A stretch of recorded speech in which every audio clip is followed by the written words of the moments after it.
Dari semua, dari Nabi Adam sampai Nabi Muhammad, itu lahir di lingkungan orang miskin, membela orang miskin, dan mati dalam keadaan miskin.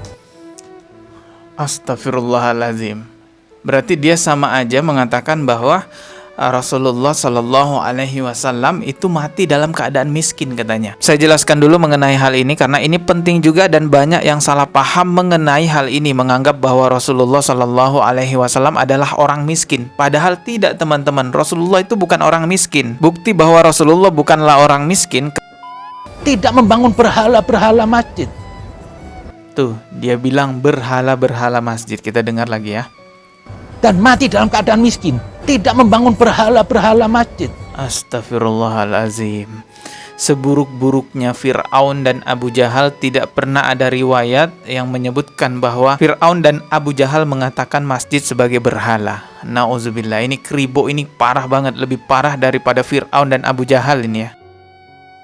Assalamualaikum warahmatullahi wabarakatuh. Selamat datang kembali di channel Dodi Sefria. Di subscribe dan juga loncengnya ditekan yang baru mampir channel ini, biar gak ketinggalan video berikutnya yang akan saya upload di channel ini. Alhamdulillah kembali lagi bisa menyapa teman-teman semua di sini. Setelah 4 hari saya nggak buat video, teman-teman ya. Tapi selama 4 hari itu saya mengamati sosial media dan saya melihat banyak sekali yang lagi viral. Salah satunya muncul aliran yang dianggap sesat oleh MUI yang disebut dengan aliran hakikinya hakiki, di mana orang di dalam ajaran tersebut katanya bisa bertemu dengan Rasulullah Shallallahu Alaihi Wasallam secara langsung, kontak fisik, bukan dalam mimpi, teman-teman. Ini kan ngawur banget ya. Selain itu yang lebih ngawurnya lagi, katanya dia bisa bertemu dengan Allah Subhanahu Wa Taala secara langsung. Nauzubillahi min zalik. Sudah ketemu juga sama Allah Ta'ala. Sudah ketemu sama Nabi. Sudah. Bagaimana kelihatannya Nabi? Bagaimana kelihatannya Nabi? Itu Nabi menyamar di semua jadi manusia biasa, jadi cuma kita tidak tahu. Kalau saya sudah ketemu, nah perlihatkan semua isi badannya. Nah, cuma kan ini kan Nabi siapa di tahun itu? Apa ya? Nabi siapa? Macam kebotannya sudah ketemu. Nabi siapa? Nabi. Bukan macam tidak ada Nabi. Sarwe gading sudah. Entah kenapa aliran semacam ini selalu saja ada pengikutnya, teman-teman ya. Padahal kita bisa melihat kondisi saat ini, teknologi informasi yang begitu canggih, kita bisa mendapatkan ilmu-ilmu agama dari berbagai macam tempat, SDM-nya manusia semakin tinggi, tapi masih aja bisa terpengaruh dengan aliran-aliran menyimpang semacam ini. Ada sebuah kata-kata yang populer dari seorang Ibnu Rashid, jika ingin menguasai orang bodoh, bungkuslah sesuatu yang batil dengan agama. Jadi jika ada kebatilan dibungkus dengan agama, berpotensi besar kebatilan itu akan berjalan dengan lancar. Mulai dari pengobatan abal-abal yang dibungkus agama itu bisa banyak menipu orang ya. Dan juga ritual-ritual gitu-gituin perempuan loh ya. Maksud saya ya teman-teman paham lah ya, ritual-ritual yang gitu-gituin perempuan itu yang merugikan sekali bagi perempuan, itu dibungkus agama, berjalan dengan lancar, teman-teman. Investasi bodong berkedok agama itu berjalan juga dengan lancar. Berhati-hatilah teman-teman dengan kebatilan yang dibungkus agama. Rasulullah Shallallahu Alaihi Wasallam sudah mengingatkan kepada kita semua, sudah mewariskan kepada kita semua 2 perkara yang mana jika kita berpegang teguh kepada 2 perkara itu tidak akan pernah tersesat. Itu janjinya Rasulullah Shallallahu Alaihi Wasallam, yaitu Al-Quran dan Sunnah. Teman-teman, kita beralih ke berita viral lainnya, di mana ini juga sudah banyak yang membahas dan sudah banyak juga yang mereaksi. Alhamdulillah ya, sudah banyak yang mengcounter perkataan dari Habib Kribo. Harusnya perkataan Kribo ini sudah termasuk dalam penistaan agama berat ya, karena perkataannya sangat menyakiti hati umat Islam, teman-teman. Coba kita simak ya videonya ya. Tuhan nggak parkir di masjid. Tuhan nggak parkir di Ka'bah. Bagaimana mungkin dia menganalogikakan seperti itu? Tuhan dengan parkiran, apa hubungannya, teman-teman? Nauzubillah, ini orang asal ceplos, asal ngomong aja gitu ya. Coba kita simak lagi. Ngapain pergi jauh-jauh buang duit? Cuma ke Arab sana berebut Hajar Aswad, membuang duit besar, mau cari Tuhan. Anda senengkan manusia. Ya, dia nyindir orang-orang yang melaksanakan haji di Masjidil Haram ya, langsung ke Ka'bah gitu ya. Ini ibadah, ini bukan sekedar membuang-buang uang. Iya memang biayanya mahal, tapi ingat bahwasanya ibadah haji itu hanya berlaku wajib bagi yang mampu. Mampu secara ekonomi, secara kesehatan, dan lain sebagainya. Kalau nggak mampu ya nggak juga diwajibkan untuk berangkat ke sana. Lagi pula yang berangkat ke sana juga bukan pakai uangnya Kribo. Kalaupun Kribo mau mengkritisi mahalnya biaya berangkat haji, ya kritisilah Menteri Agama itu. Pertanyakan uang-uang masyarakat yang dikumpulkan untuk berangkat haji itu sudah dikelola dengan baik dan benar atau belum. Harusnya hal itu dia pertanyakan kepada Menteri Agama, bukan berkoar-koar di sosial media malah menyerang umat Islam. Kan aneh banget teman-teman ya. Coba kita simak lagi. Tuhan nggak di situ. Tuhan ada di tempat-tempat orang-orang yang susah. Dari Nabi Adam sampai Nabi Muhammad itu lahir di lingkungan orang miskin, membela orang miskin, dan mati dalam keadaan miskin. Astagfirullahalazim.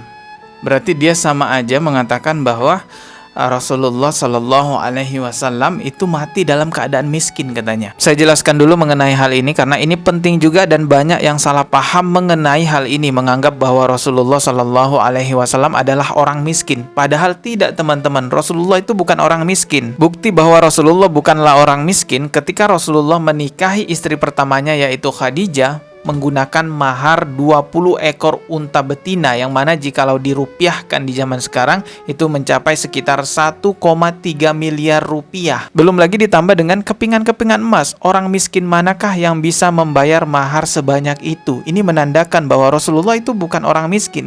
Rasulullah itu pengusaha sukses, pengusaha kaya. Hanya saja memang hidupnya sederhana. Dalam riwayat lainnya disebutkan juga bahwa Rasulullah berkurban sebanyak 100 ekor unta untuk orang-orang yang berhaji. 100 ekor unta yang mana jikalau dirupiahkan sekarang itu bisa mencapai 5,5 miliar, sekitar itu.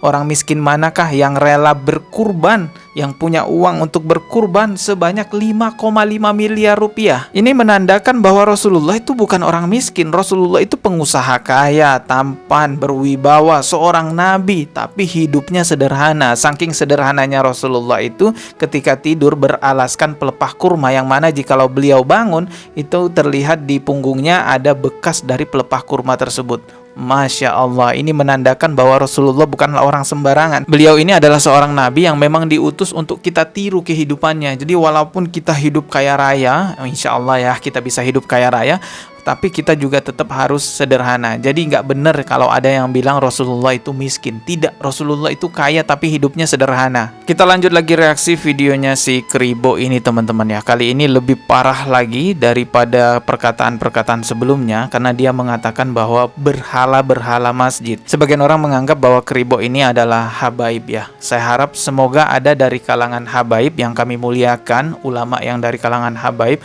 mau menghentikan si Kribo ini. Karena kalau tidak dihentikan, maka dia akan terus-terusan melakukan perbuatan penistaan agama terhadap Islam ya. Nggak ada bedanya sama Saifuddin Ibrahim gitu ya. Coba kita simak ya. Tidak membangun berhala-berhala masjid. Tuh, dia bilang berhala-berhala masjid. Kita dengar lagi ya. Dan mati dalam keadaan miskin. Tidak membangun berhala-berhala masjid. Astagfirullahalazim. Seburuk-buruknya Fir'aun dan Abu Jahal tidak pernah ada riwayat yang menyebutkan bahwa Fir'aun dan Abu Jahal mengatakan masjid sebagai berhala. Nauzubillah, ini Kribo ini parah banget, lebih parah daripada Fir'aun dan Abu Jahal ini ya. Kalau emang masjid itu suatu tolak ukur kebenaran, pasti zaman Nabi banyak masjid. Buktinya apa? Cuma satu peninggalan Nabi masjid. Peninggalan masjid dari Rasulullah katanya cuma satu. Ini yang bener aja si Kribo ini kalau ngomong aneh-aneh aja. Kenapa sih Kribo ini sewot banget kalau masjid itu banyak di Indonesia, banyak bangunan-bangunan masjid yang megah. Saking sewotnya itu Kribo sampai mengatakan bahwa berhala-berhala masjid. Allahu Akbar. Masjid itu tempat orang mengesahkan Allah. Masjid itu tempat orang sujud kepada Allah Subhanahu wa taala, menauhidkan Allah, tapi dikatakan sebagai berhala. Nauzubillah, ini orang azabnya apa nanti ya? Tidak ada penyelesaian untuk Kribo ini selain menghentikan si Kribonya itu sendiri. Kalau di counter itu nggak akan berpengaruh buat dia. Dia akan terus menistakan agama Islam. Ya ibaratnya seperti Saifuddin Ibrahim lah ya. Kita udah counter tiap hari, kita udah mengecamnya tiap hari, tapi dia terus aja. Kenapa dia terus begitu? Ya karena memang itu bagian dari dapurnya dia. Dia menjadikan penista agama sebagai profesi yang bisa menghadirkan cuan buat dia. Mungkin MUI belum lihat kali ya si Kribo ini, jadi nggak ditegur, nggak ditindak. Tapi masa sih nggak ngelihat sudah viral banget kayak gitu? Apa iya pemerintah kita juga nggak tahu tuh ada orang-orang kayak Kribo di negara kita?